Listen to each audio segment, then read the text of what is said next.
Bomo kar začeli. Lepo pozdravljeni vsi. Jaz prinašam najprej pozdrave strani organizatorjev, to sta Združenje Darko Bratina in Slovenska kulturno-gospodarska zveza. In seveda lep pozdrav naši današnji gosti, Tanji Fajon, ona je tretja gostja v nizu dogodkov, ki jih SKGZ in Združenje Darko Bratina prirejata ob 30-letnici samostojne države Republike Slovenija. Tako, najprej bi samo omenila par pravil, če lahko imate vsi sklopljene mikrofone, da se bomo boljše slišali, ker da ne pride do kakih interferenc. Pogovor bo trajal približno 3/4 ure, na kar bo prostor za vprašanja.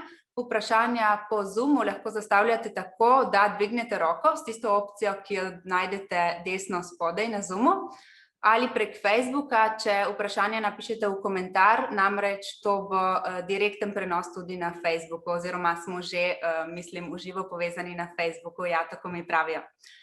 Torej, lepo pozdravljam Tanjo Fajon, evropsko poslanko v skupini Naprednega zavezništva socialistov in demokratov, doma v Sloveniji pa predsednico Socialnih demokratov. Lepo pozdravljeni.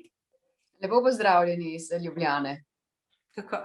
Lepo pozdravljam vas iz Gorice. Vidim, da povezava dobro deluje, namreč imamo tudi z nami povezane slušatelje celo iz Pekinga, tako da ta online predavanja vidim, da delujejo. No, začela bi bolj lahkotno, da ne zabredemo takoj v sociopolitično situacijo in ta težki pandemični čas, ki nas vse nekako priklenja v domove.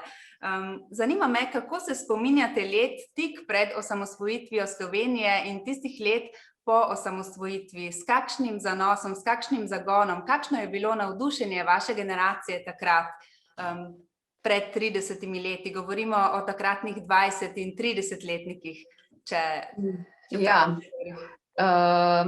Hvala lepa, da se vrnem nazaj v čas, ko se spominjam.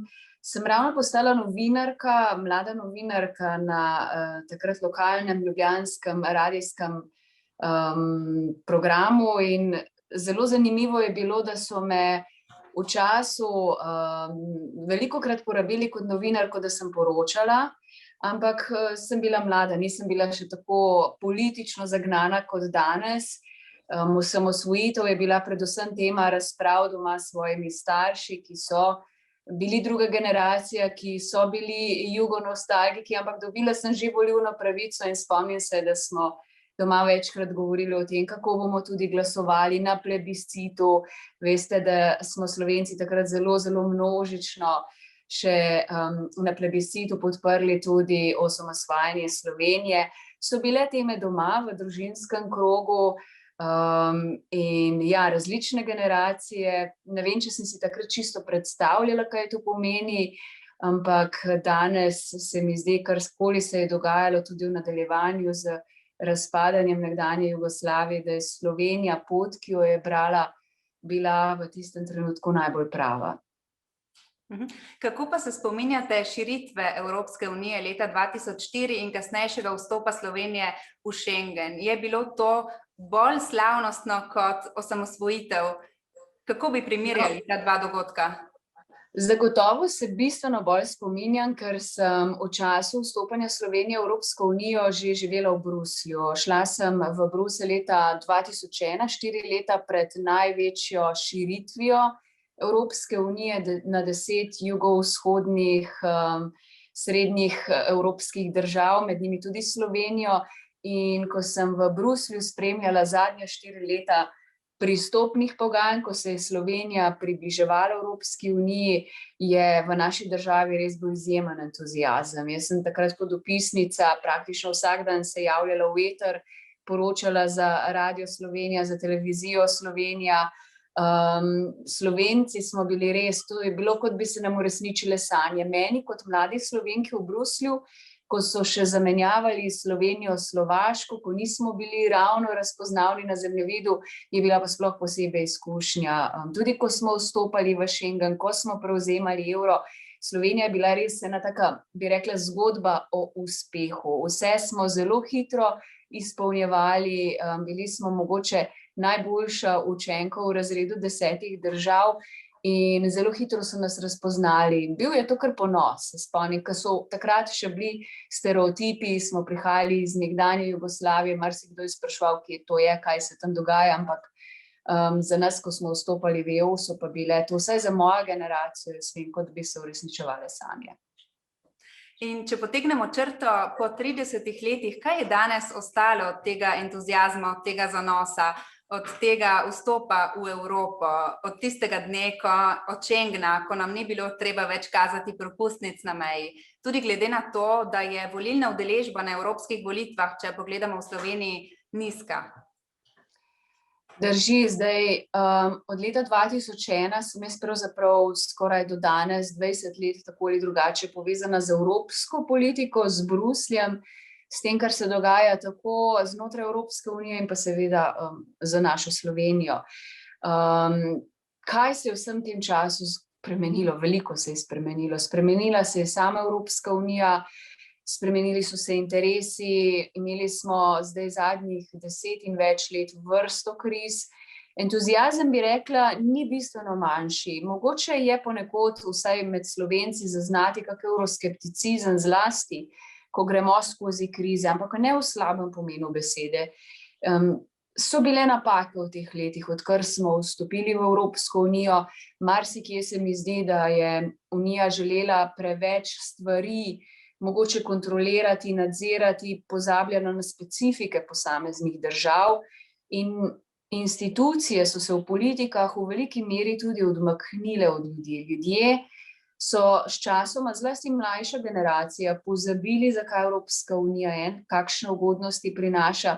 V kakih državah so celo pozabili, koliko evropskih sredstev za zagon gospodarstev, za modernizacijo držav smo zlasti v tem delu Evrope dobili in mlajša generacija danes tudi ne ve, da Evropska unija pravzaprav nastala na pogorišču vojn in revščine. In danes so veliki izzivi, pred katerimi smo v Evropski uniji, smo nekje, bi rekla, na razpotju, ampak Slovenci še zdaleč od tega, da bi bili tisti grdi evroskeptiki, tisti, ki bi nasprotovali sodelovanju v Evropski uniji, nasprotno. Vidimo koristi, smo majhna, smo ranljiva država, želimo sodelovati v klubu tistih najbolj jedrnih držav, ki imajo močna gospodarstva in upam, da bomo glede na to, da kmalu prevzemamo predsedovanje, znali to vlogo tudi odigrati.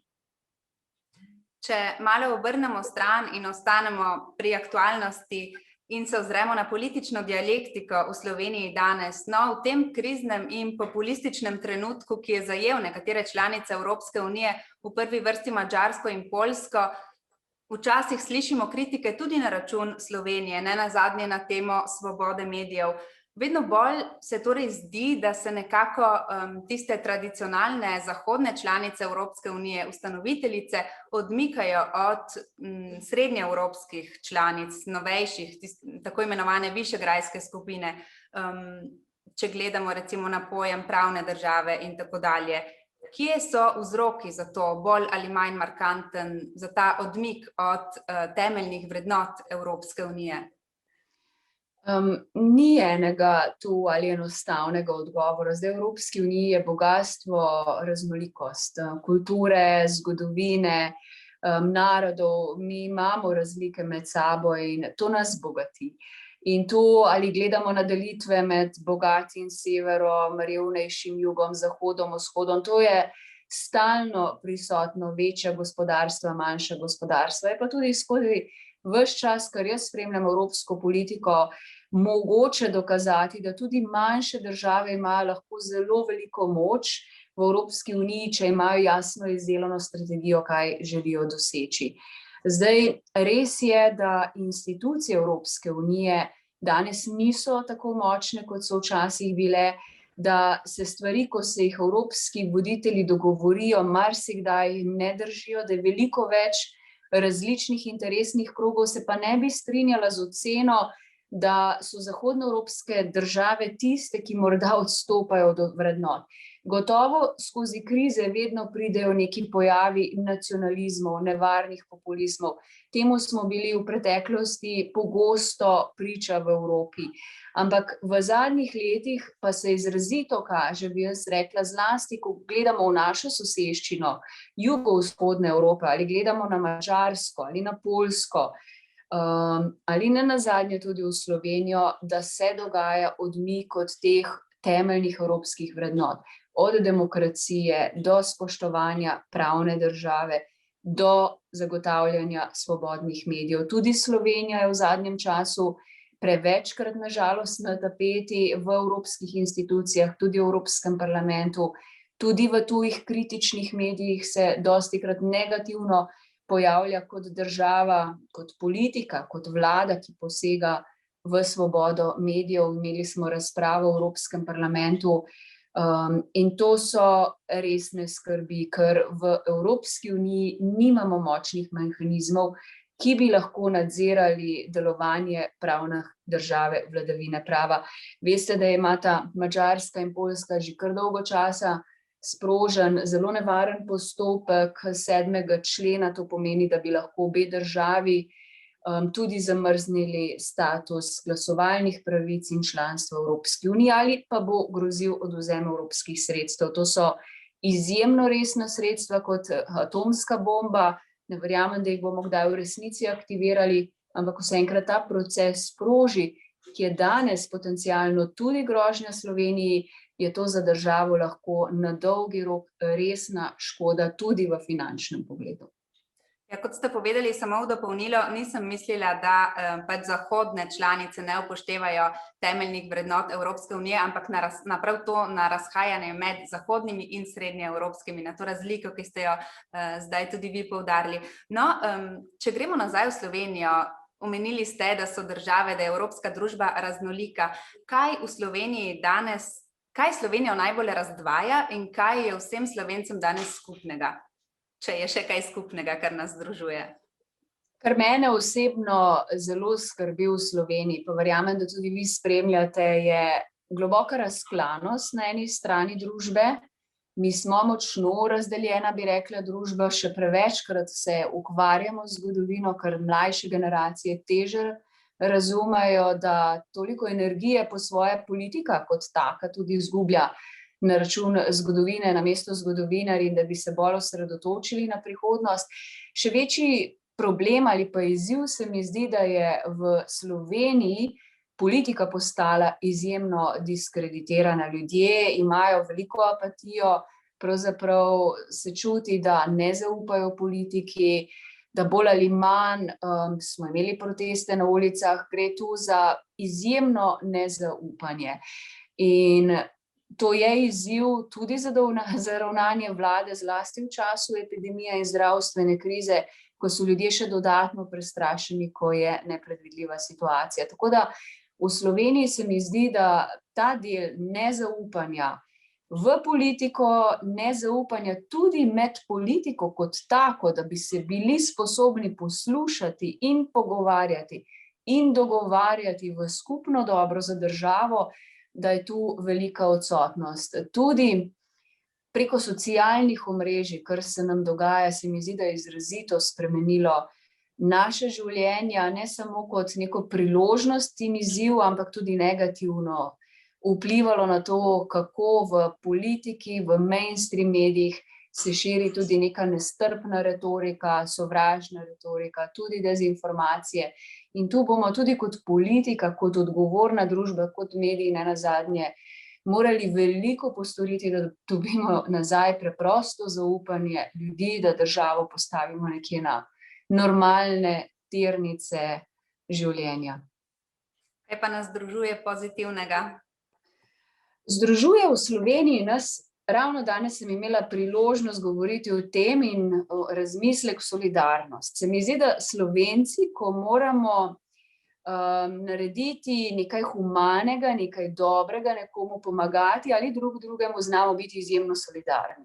To smo dokazali, ko so bile kakšne naravne nesreče, katastrofe, ko smo zdaj skozi epidemijo, ko so bile stiske, tesnobe, ko nam zdravstveni sistem v Sloveniji je bil na robu kolapsa, takrat so vsi ti, ki so bili ali prostovoljci, ali medicinske sestre, ali osebje, ki so bili izčrpani v domovih za ostarele, v šolah in drugod, dejansko se sami organizirali, pogosto stopili skupaj in si pomagali. In ta solidarnost, ravno pred kratkim sem predlagala nagrado Državljan Evrope v Evropskem parlamentu, podprli so jo tudi moji kolegi evropski poslanci, organizacijo oziroma društvo, ki se bori za boj proti raku, za specifične bolezni, krvne rakave bolezni, ker so v času epidemije dobrodelno zbirali denar za naprave, ki zdravijo ljudi v kliničnem centru, in čez noč so Slovenci nabrali res ogromno denarja, da so kupili eno pomembno napravo, ki danes zdravi v kliničnem centru na hematološkem oddelku bolnike. In tu se mi zdi, da pa Slovenci znamo stopiti skupaj, solidarnost nas gotovo združuje. Gotovo, in vredno je tudi omeniti pozitivne stvari, da ne govorimo vedno samo o negativnih. No, kaj pa bi rekli, da je v Sloveniji šlo narobe, da Slovenija ni postala, kot so nekateri napovedovali v teh 30 letih, druga Švica? Spomnim se teh razprav, ko smo bili ta zgodba o uspehu, Slovenija prva v evrskem območju, šengenskem območju, najboljša učenka, država brez velikih problemov, zgled ostalim, da so nas pogosto, ali pa smo se sami pogosto primerjali, morda pa smo lahko naslednja Švica. Jaz se bojim, da smo v Sloveniji dobro vedeli, kak je naš strateški interes do leta 2004, do vstopanja v Evropsko unijo, NATO, do tega, ko so nas priznale vse različne mednarodne institucije, organizacije.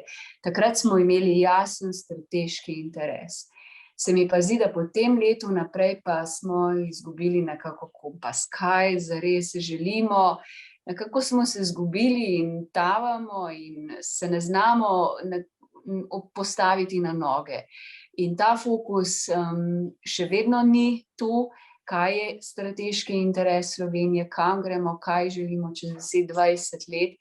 Mogoče smo premajhni, to ni stvar leve ali desne politike, to je stvar, ko ustanoviš državo in si začrtaš jasno pot naprej. Morda smo tu izgubili priložnosti, da nismo naslednja Švica, če pa iskreno pomislim, Švica je lepa država, je pa tudi strašno, strašno draga država, tako da jaz sem na svojo Slovenijo čisto ponosna.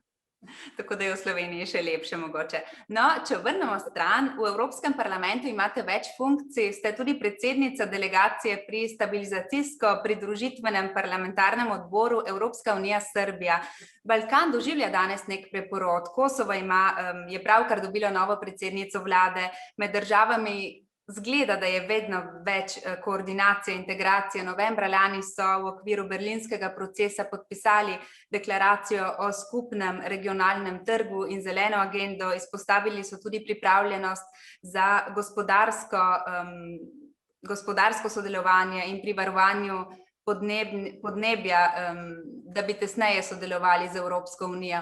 Vse to so nekako namigi in pomoč, da balkanske države nekako se približujejo možnosti vključitve v Evropsko unijo. Na kateri točki smo pri širitvi Evropske unije na Zahodni Balkan? Kako je na primer z bolgarskim vetom Severni Makedoniji in kaj vse še manjka? Zdaj, Zahodni Balkan je res ena taka mogoče boleča rana naše regije.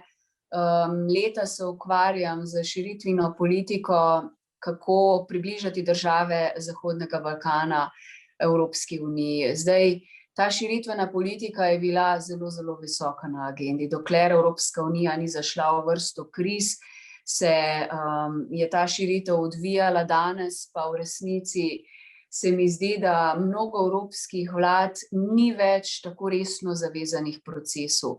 In to je čutiti tudi na Zahodnem Balkanu, kjer naraščajo in nacionalizmi, nevarni populizmi, kjer do neke mere je čutiti veliko nemira, veliko teženj, zlasti zadnje tedne, mesece smo priča tudi novim nacionalističnim težnjam, tako po delitvi Bosne in Hercegovine, po premikanju meja v regiji, kar je izjemno izjemno nevarno. In v odsotnosti te močne evropske širitvene politike se dogaja obenem tudi neka ekonomska kriza, politična kriza, predvsem pa mladi ljudje izgubljajo vizijo na Balkanu in množično zapuščajo države. To vse je izziv naše regije. Ne morem biti prevelika optimistka, čeprav so pred kratkim spoznali tudi mogoče v Bruslju, da smo preveč zanemarili države na Balkanu, preveč obljubljali in premalo izpolnili. Jaz upam, da bo v drugi polovici leta, ko bo Slovenija prevzela predsedovanje, namera je, da bo v Sloveniji vrh Evropske unije 27 držav plus Zahodnega Balkana, da bomo našli kakšne sporazumne rešitve za države. Albanija in Makedonija bi morali letos začeti pristopna pogajanja, sami ste omenili, Severna Makedonija je v sporu za Bolgarijo, Bolgarija je imela volitve, odpira se dvom, ali bodo volitve ponavljali, kar pomeni, da Severna Makedonija verjetno do konca leta ne bo videla te zelene luči. Enako kompleksno ali še bistveno bolj kompleksno je v Bosni in Hercegovini, ki želi narediti korak naprej, pa je bore malo storila v zadnjem času. In tako naprej, Kosovo, Srbija, dialog. Veliko odprtih vprašanj je v regiji, nisem prepričana oziroma skrbi me, da tudi na strani Evropske unije ni dovolj poguma ali enotnosti do reševanja teh vprašanj. Kako pa bi komentirali zadnje domnevne izjave slovenskega predsednika vlade glede tega, rekel je, da lahko bi prišlo do razkosanja Bosne in tako dalje? Ta hip je to zelo delikatna zgodba, kar je močno razburila zlasti ljudi v Bosni in Hercegovini. Po Balkanu so zakrožili zemljevidi, po Balkanu so zakrožili domnevni predlogi, tudi strani slovenske vlade po premikanju mej v regiji. Pravim domnevni, ker predlogov v resnici nismo videli. In vse to burka in razburka javnost v veliki meri na Balkanu.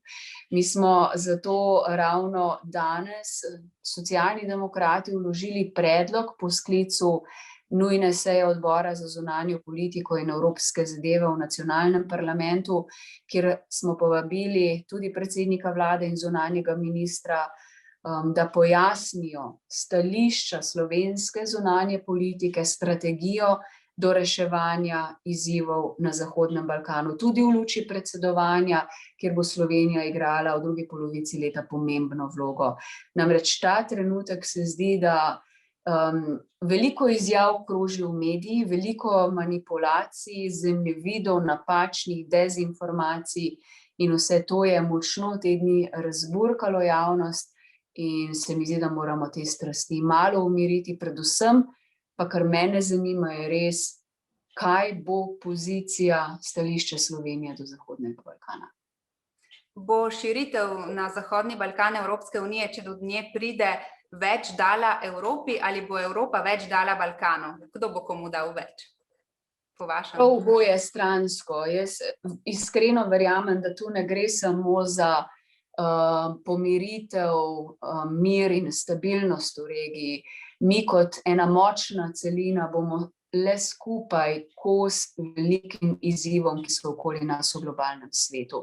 Govorimo o podnebnih spremembah, o energetski neodvisnosti, govorimo o možnostih terorizma, govorimo o različnih geostrateških razmerih v svetu, o migracijah nenazadnje. Danes živimo v globalnem svetu, kjer lahko resnično povezani kot celina in Zahodni Balkan države so bile vedno del Evrope in vedno bojo del Evrope. Tako da tu si lahko veliko skupaj skozi te krize in izzive pomagamo. Še enkrat, ne samo mir in stabilnost, si predstavlja, da bi bila cena nepovezovanja bistveno višja od tega, ostali ločeni narazen, če bi se krepili nacionalizmi, če bi gospodarsko sodelovanje zastalo. Danes, če pogledamo Zahodni Balkan, postaja en teren, poligon različnih geostrateških interesov. In to je pravzaprav tudi nevarno za evropsko celino. Če že govorimo o geostrateških interesih in gremo z Južne Evrope bolj na vzhodno in pogledamo, kaj se dogaja med Rusijo in Ukrajino, imamo krvavi konflikt v samem srcu vzhodne Evrope. Fokusirala bi se na Rusijo. Kaj si Rusija želi od Evrope v bistvu in kolikšno moč ima Rusija proti Evropi danes? Zdaj, odnosi med Evropo in Rusijo so res izjemno kompleksni in zelo pogosto, zlasti v zadnjih letih, močno zaostreni. Ne vem, če se spomnite ene zadnjih prelomnic ruskega zunanjega ministra Lavrova, ko je v marcu rekel, da med državo Rusijo in Evropsko unijo ni več odnosov. Pravzaprav je zelo grobo nakazal tudi novo smer razvijanja odnosov Rusije s Kitajsko in izpostavil, da si v bistvu Rusija z Evropsko unijo ne želi več sodelovati. Zdaj, mi že dolgo časa razpravljamo o odnosih z Rusijo, imamo 5 vodilnih načel, kako sodelovati z Rusijo, sprejeti so bili leta 2016 po izbruhu rusko-ukrajinskega konflikta, ampak od takrat naprej jaz zagovarjam nekako politiko, da vedno je treba voditi dialog. Tudi Slovenija je skozi te konflikte vedno bila na strani tistih, ki vodimo dialog, ki se pogovarjamo, sledimo seveda interesom, ki so evropski, politikam, ki so evropske, ampak ne zapiramo vrat, dokler je le mogoče dialoga. In so pa vse te medsebojne obtožbe, vse to, kar se dogaja, vmešavanja v volitve, v notranje zadeve, tudi nenazadnje ta nesoglasje okoli zastrupitve z Navalnijem, politična kriza v Belorusiji močno zaostrili odnose med Evropsko unijo in Rusijo. Če v to šahovnico potegnemo še Združene države Amerike in Turčijo, se nam skoraj zdi, da je Evropa nekako majhna riba v tem velikem oceanu velesil. Turčija, Rusija, podobne filme smo že videli v Siriji in v Libiji. Vprašala bi vas, zakaj Evropska unija nima učinkovite zunanje politike, zakaj na te konflikte, ki se dogajajo v svetu, samo pasivno, nekako pasivno gleda in prepušča tem velesilam, da se med sabo bijejo. Čeprav med Rusijo in Turčijo je vedno ena meja, ni prišlo še do tako krvavih konfliktov. Evropska unija se že dolgo časa trudi, da bi z enim glasom govorila tudi na zunanjem mednarodnem parketu. Spomnite se, da smo leta nazaj uvedli to evropsko zunanjo diplomacijo, ravno z namenom, da bi Unija govorila z enim glasom. Od Lady Ashton do Federike Mogherini do zdaj Josepa Borrella so to persone, ki so kompromis vseh držav Unije, in moram reči, da v resnici Federica Mogherini se mi je izkazala za precej kredibilno pri reševanju mednarodnih konfliktov, vedno pa v ozadju se kaže, da imamo 27 zunanjih ministrov, 27 diplomacij in da je ta neusklajenost zlasti zaradi različnih interesov na žalost še močno prisotna. In tu v odnosih s Turčijo smo imeli izzive pri premagovanju, obvladovanju migracij, upravljanjem z migracijami, tudi s človekovimi pravicami, nenazadnje. Turčija je v resnici zamrznila svoj status, oziroma Evropska unija zamrznila status Turčiji v približevanju Evropski uniji, tako da tudi tu bo še marsikaj treba postoriti. Nazadnje se pa tudi videli ta spodletel poskus, ko je pred, mislim, da kakšnim tednom predsednik Sveta Evropske unije Michel skupaj s predsednico Evropske komisije prišel k Erdoganu na obisk, pa so ju razsedli tudi glede na spol in šefico komisije omaknili na kavč daleč od obeh predsednikov. No, ne glede na to, na ta dogodek, iz katerega se je razvilo vrsto polemik, če smo že pri tem, bi vas kot žensko vprašala komentar o tem. Kako je biti ženska na tako visokih položajih in kako na ta dogodek gledate kot ženska evropska poslanka? Zdaj, ta dogodek je bil res en velik fiasko diplomacij. Tudi strani Evropske unije, namreč v vlogi Mišela se je bilo veliko debat v Bruslju okoli tega, si tudi sam ne bi smel privoščiti, da bi sedel oziroma da protokol prej ni ugotovil, kako posesti vse predsednike, ker predsednik Sveta Evropske unije ni nad predsednico Evropske komisije. Turčija pa je s tem zelo spretno tudi pokazala nek odnos do žensk. Kako je biti ženska v politiki? Ženske lahko same povemo, kako je biti na nekih vodilnih položajih. Jaz lahko povem, da odkar sem vstopila v ta slovenski politični prostor kot predsednica stranke, pogrešam več žensk v politiki na vodilnih položajih. Je še vedno precej moški svet, v katerem pravila res delujejo nekoliko drugače, da si kot ženska, se mi zdi, moraš vložiti več energije, iskreno, pogovori potekajo drugače v izrazito moškem krogu, če si osamljen in bi si želela več paritete, več enakosti med spoloma, to velja za vse poklice, se mi zdi, da si drugemu lahko bistveno bolj pomagamo, če smo nekje enako zastopani. Opažate pri tem razlike, če primerjate politiko ženske v Sloveniji in političarko pač v Evropski uniji pri odnosih? Opažam jo bolj do mere, morda, ker ko gledaš socialna omrežja, Twitterje in to, kot ženska političarka imaš bistveno več nekih šovinističnih komentarjev, katerih niso moški politiki deležni. Bistveno nižji udarci znajo biti v zapisih, in se mi zdi, da moraš imeti tršo kožo, verjetno kot moški politiki. Kaj pa je razlika med slovenskim in evropskim prostorom, pa je mogoče ta, da v Evropskem parlamentu, kjer je velika raznolikost kultur, da je tudi dostojanstvo, način komuniciranja na višjem nivoju. Morda zato, ker so širši interesi v slovenskem ali pa v majhnem nacionalnem okolju, so bistveno bolj krvave te politične bitke, če uporabim izraz krvave, ni na mestu, ampak bolj izrazite, več je grdega obkladanja in tudi sicer ne samo med spoloma, ampak udarci so nižji kot na evropskem parketu. Še vprašanje o pandemiji, mimo katere ne moremo, in pomanjkanju skupne strategije Evropske unije. Namreč Evropa je lani poleti dokazala z Recovery fundom, da lahko skupaj nekaj naredi, tudi koristnega in velikega.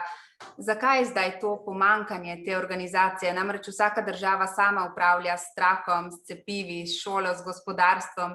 Ni ene skupne strategije od prehajanja mej do organizacije s cepivi. Kako bi to komentirali?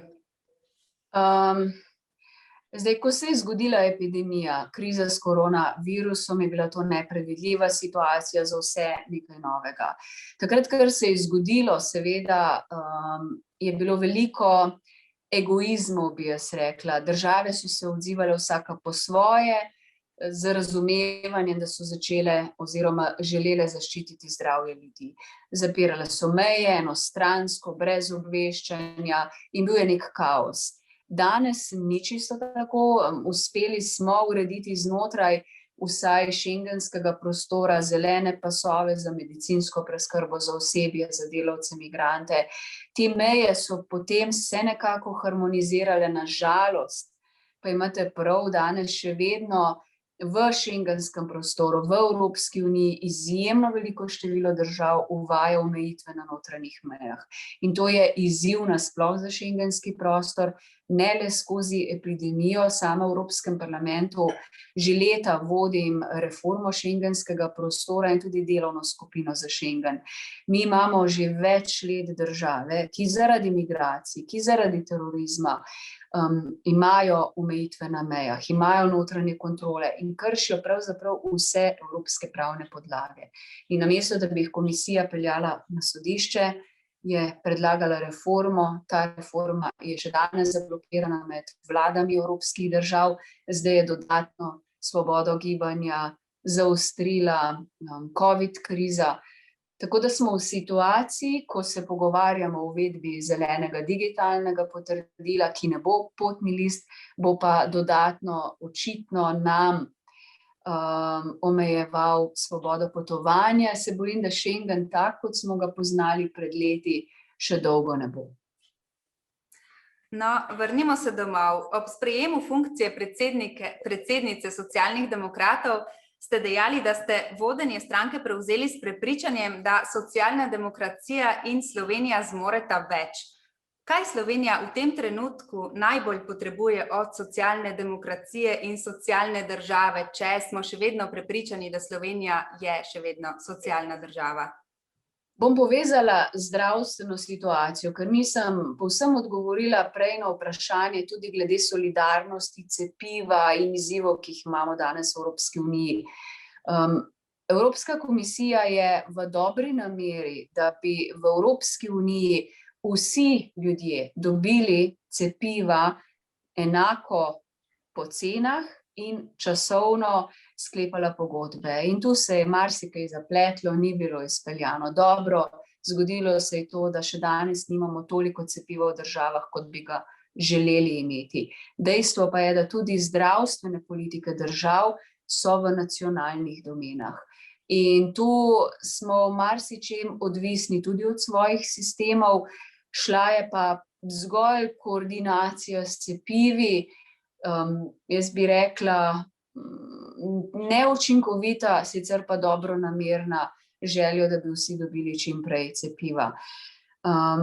S tem navežem, kaj socialna demokracija oziroma kaj so izzivi in kaj lahko naredimo drugače. Jaz zagovarjam politiko javnih sistemov. Skozi epidemijo se je izrazito pokazalo, da ljudje potrebujejo storitve, javne storitve, kot je javni zdravstveni sistem, kot je javno šolstvo. Dostop do teh storitev je ključen. In ne samo to, mi imamo zdaj z denarjem, ki ste prej omenili, evropskim denarjem, na voljo bo Sloveniji več kot 10 milijard evrov v naslednjih letih.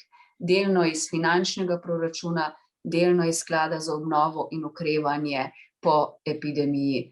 Mi imamo izjemno razvojno priložnost, da državo peljemo na poti napredka, na poti tega, kar tudi Evropska komisija postavlja v ospredje.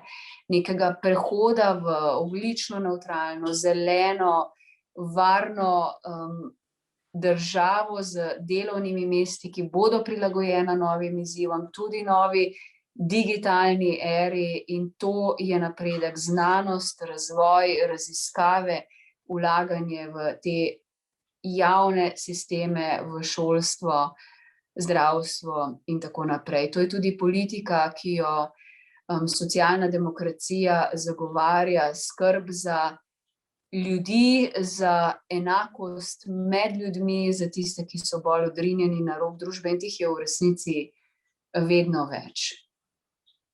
Omenili ste razvoj, inovacije, nova delovna mesta, Recovery Fund, sredstva, ki jih bo Slovenija dobila.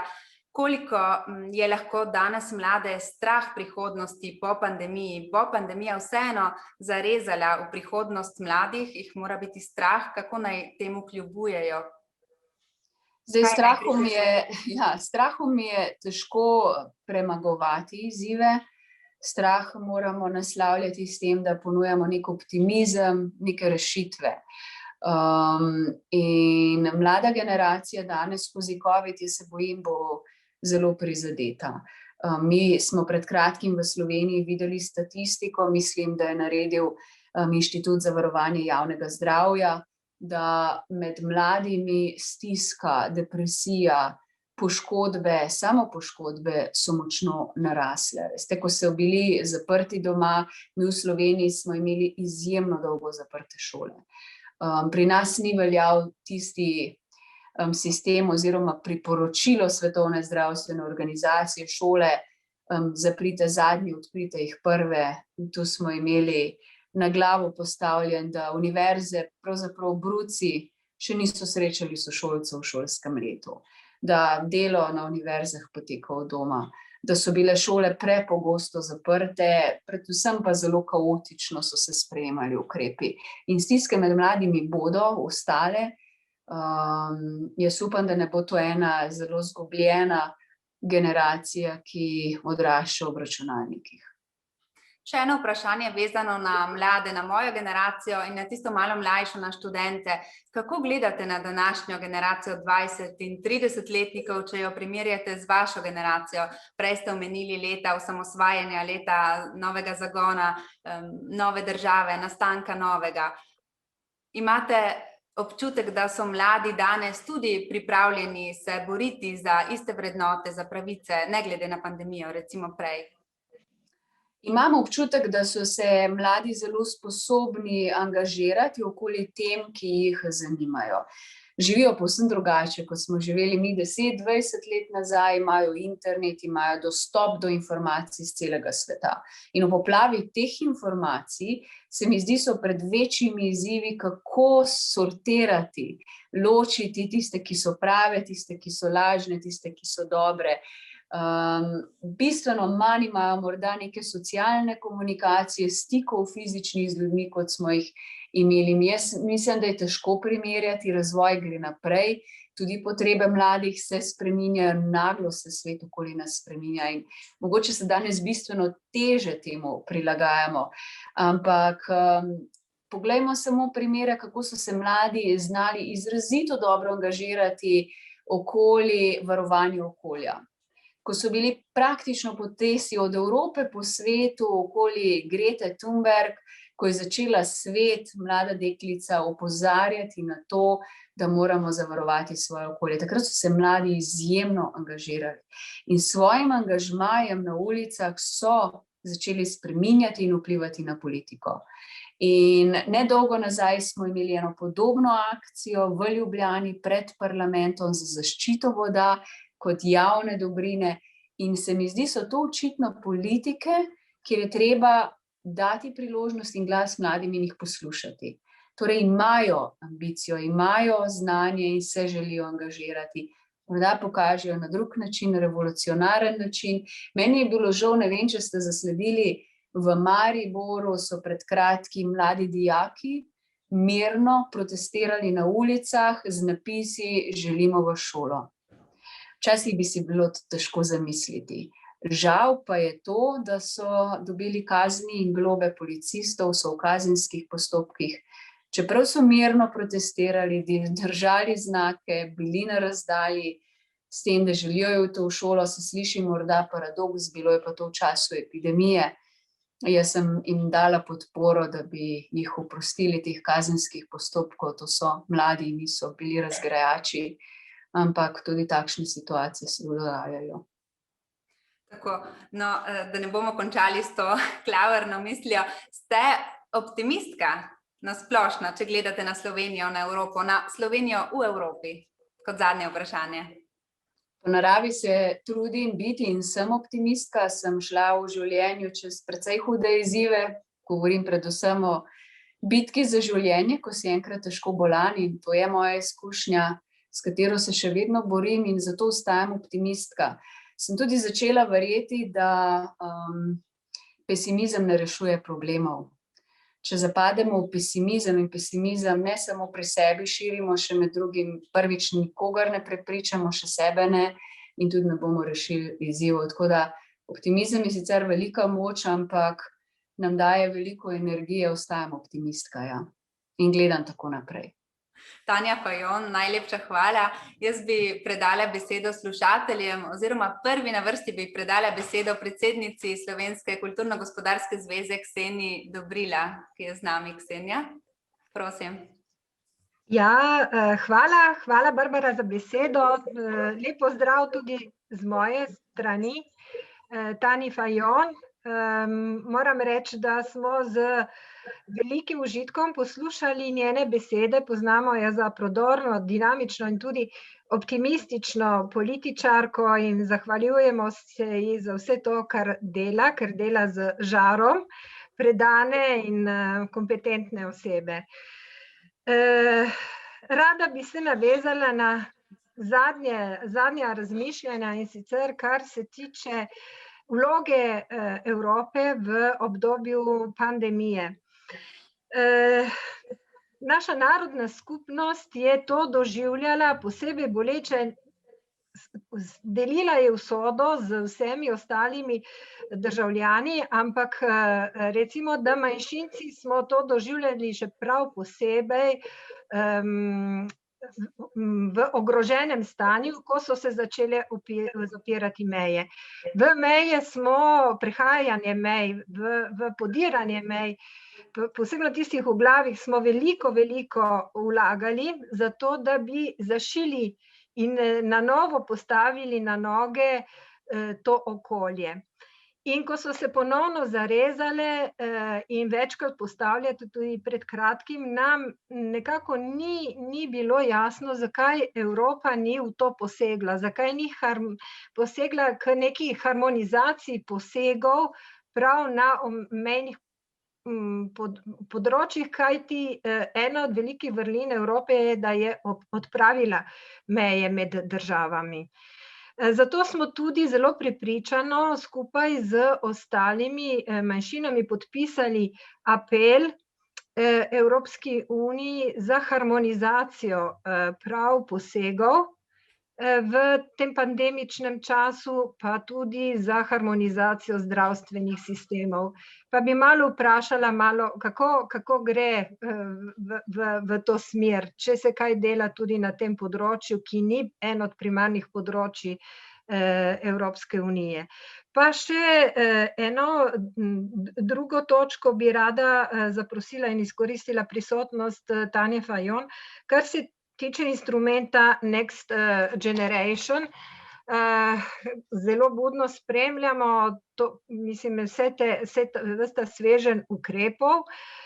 Vemo, da je eno področje posvečeno tudi kohezijski politiki in sosedstvu. Kaj je specifičnega na tem? Kaj si od tega pričakujemo lahko?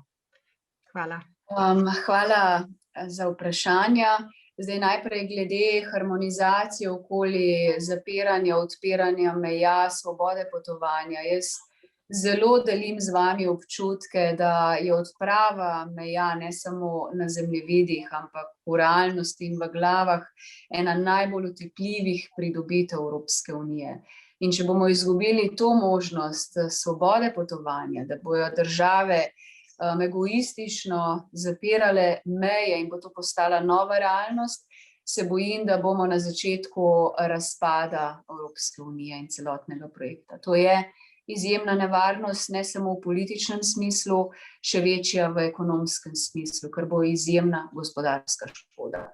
Tako da mi si močno, jaz vodim, prej sem omenila eno skupino, prizadevamo v institucijah izpeljati bolj jasna pravila, kako lahko države v kakšnih situacijah in sicer, kjer so tisti alarmantni trenutki, ko lahko zaprejo meje. In svoboda potovanja je nenazadnje temeljna človeška pravica. Jaz mislim, da tu moramo storiti vse, da ohranimo Schengen, oziroma da ga postavimo na iste temelje, kot smo ga poznali.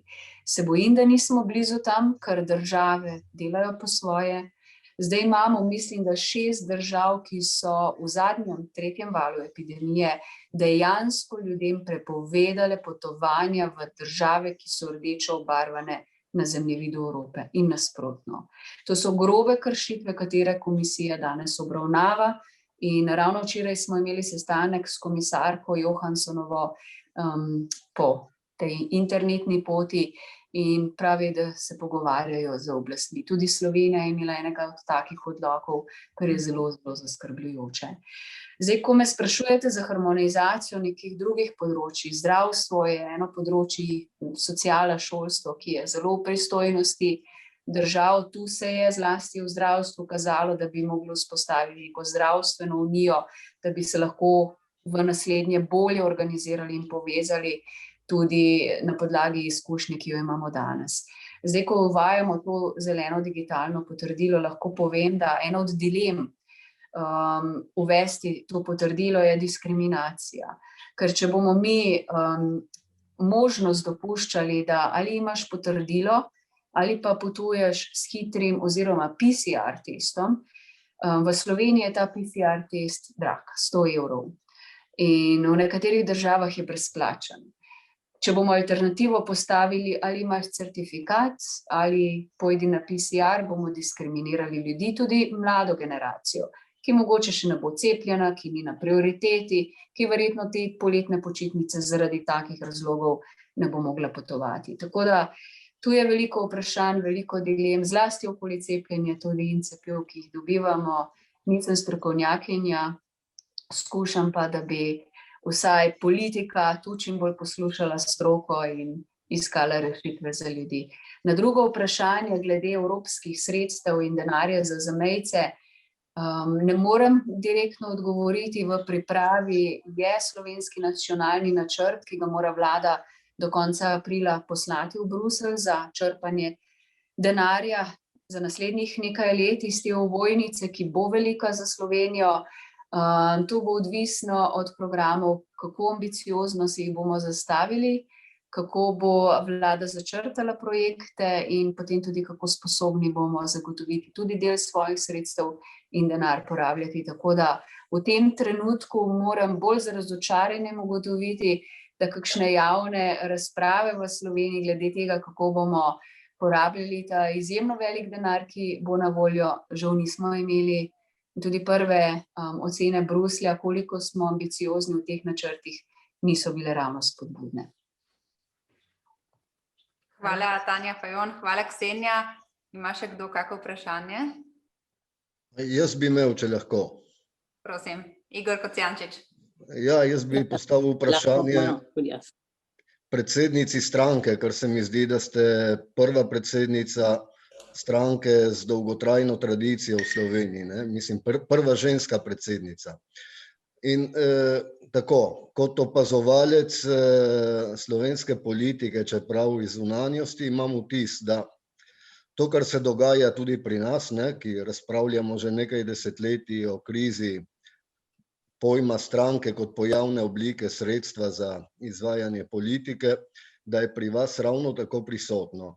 In moram reči, da me je največ prizadelo, če ostanemo na enem segmentu, na migracijah, sem imel vtis, da po dogodkih, recimo v nekaterih občinah na Primorskem, konkretno Ilirska Bistrica, sem imel vtis, da je ena velika razdalja med članstvom, tako imenovano bazo na terenu in vrhom stranke. Ne, konkretno recimo to, kar se je zgodilo z že nekdanjim članom socialdemokratov, županom Ilirske Bistrice, se mi zdi tako, da ne prehaja ta informacija enih socialdemokratskih oziroma bolj levičarskih vsebin tudi na bazo in da je recimo konkretno v nekaterih segmentih politike telo stranke, ljudje, ki so na terenu, bolj tako izpostavljeni populizmu in tako odklonilnemu odnosu do nekaterih vsebin, ki bi pa morale biti recimo pomembne vsebine pri enemu socialdemokratskemu pogledu na svet, če lahko tako rečem. Hvala za to. Če mislite, da se to lahko nadoknadi, glede na to, da imate kot ženska verjetno tudi drugačno občutljivost od nas moških. Jaz mislim, hvala za to vprašanje, da smo v resnici uspeli že precej nadoknaditi. Jaz sem zelo zadovoljna, ker so okoli stranke Socialnih demokratov danes zbirana zelo dobra energija. Mi smo uspeli zdaj v zadnjih mesecih kar bistveno izboljšati in postati prva ta stranka na levem sredinskem polu, takoj za vladajočo SDS. To mi daje optimizem, da smo na pravi poti. Zdaj, Socialni demokrati v Sloveniji, veste, so stranka z dolgoletno tradicijo.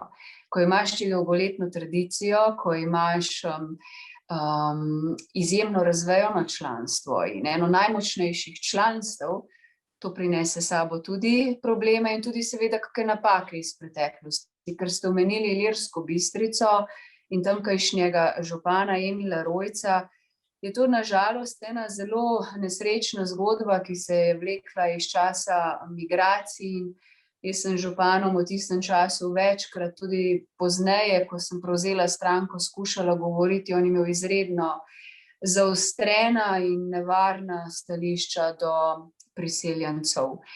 In niso bila to socialdemokratska, ne zelo humana stališča, mogoče so bila realna v tistem precej zastrupljenem okolju, ko so ljudje ostali sami, jaz bi rekla, v odsotnosti neke nacionalne politike in vlade, ki bi pomagala majhnim občinam ob meji nekako zaščititi te nezakonite prihode. Se je v bistvu v kraju razvila ena zelo, jaz bi rekla, nevarna retorika do tujcev. In jaz sem nekdo, ki išče rešitve na način, da je human, da spoštuje človekove pravice. To je tudi vodilo socialne demokracije. In v času migracij se je en del politike odmaknil od teh vrednot. Je bil pa to tudi čas, ko so migracije močno zaostrile politično ozračje, z veliko manipulacijami, z veliko dezinformacijami, z ustvarjanjem strahov. Ampak, če se vrnem nazaj k tej stranki, res je, prva ženska sem na čelu Socialnih demokratov. Priznam, da je v tem trenutnem zaostrenem političnem ozračju to velik izziv, ampak ta povezava med terenom, centralo je danes bistveno boljša. Mi imamo strašno močno ekipo po celi Sloveniji. Jaz sem uvedla te virtualne sestanke na tedenski ravni s članstvom, članstvo nam narašča. Zadovoljna sem, ker se nam res zbira dobra energija. Imamo pa, kar se mi zdi zelo pomembno, predvsem strokovne ekipe, ki oblikujejo programske rešitve, kako bi na vseh področjih upravljali z državo in smo naredili res načrte za naslednje razvojno desetletje za našo Slovenijo. Moram reči, se mi zdi, da smo na eni dobri, ugodni poziciji. Imamo pač drugačno predstavo, kot jo ima trenutno vladajoča garnitura, ki upravlja z državo. Jaz bi rekla samo vso srečo in predala besedo Tamari Blažina. Prosim, Tamara. Ja, dober večer, pozdravljena Tanja Fajon.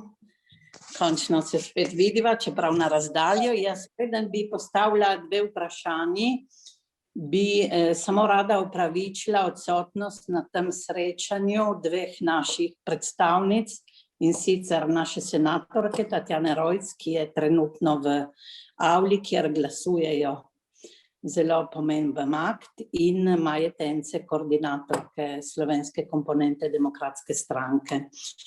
Jaz bi se vrnila na zunanje politiko, na vprašanje odnosa do Balkana, ker se mi zdi, da je za prihodnost Evrope zelo pomembno, kako se bo ta proces širjenja razvijal v nadaljevanju. Meni se zdi, da je prihodnje predsedovanje Slovenije res enkratna priložnost, da se temu procesu nekje zada nek nov elan, saj smatram, da je Slovenija kot država, ki je verjetno najbliže, ki najbolje pozna situacijo na Zapadnem Balkanu z kulturnega, gospodarskega, jezikovnega in tako dalje, z vseh vidikov, da je lahko Slovenija zelo pomemben akter. Sprašujem se, če je glede širitve in glede nasploh odnosov do posameznih držav Zapadnega Balkana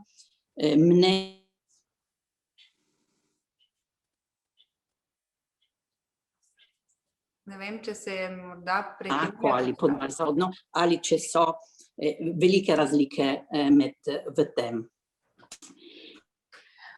Zdaj, čisto zadnjega stavka nisem slišala, razumem pa, da gre za odnos Slovenije oziroma v času predsedovanja do politike Zahodnega Balkana. Drži, Tamara? Ja, ne? Dobro, se bom vseeno potrudila, upam, da me ostali slišite, da ni na moji strani še kaj zamrznilo, ampak prej sem že delno odgovorila. Slovenija prevzema predsedovanje. Ja? Nadaljujem? Ja, kar nadaljujte. Slovenija prevzema predsedovanje Evropski uniji v drugi polovici tega leta in Zahodni Balkan bo ena od tem predsedovanja. Gostili naj bi vrh, verjetno bo že ta teden znano, kdaj točno v Sloveniji, ampak ta trenutek, kakšna natančno je slovenska zunanja politika, kako se bomo lotili reševanja izzivov, meja, odpiranja pristopnih pogajanj in tako naprej, mi ni poznano od tiste, ki je zapisana v strateški usmeritvi vlade, ker pa se v zadnjih tednih pojavlja veliko nekih špekulacij, tudi po Zahodnem Balkanu, da se vlada odmika od te pozicije, še enkrat zadevo preverjamo tudi v nacionalnem parlamentu. Moje stališče pa je, da mora Slovenija narediti res vse, da najde rešitve za države. Bosna in Hercegovina mora ostati ena celovita država, k njej moramo pristopati na tak način, ne na delitvi konstitutivnih narodov, iskati moramo rešitve, ki ne bodo pomenile menjave mej v nekdanji Jugoslaviji, ker so to zelo delikatna vprašanja.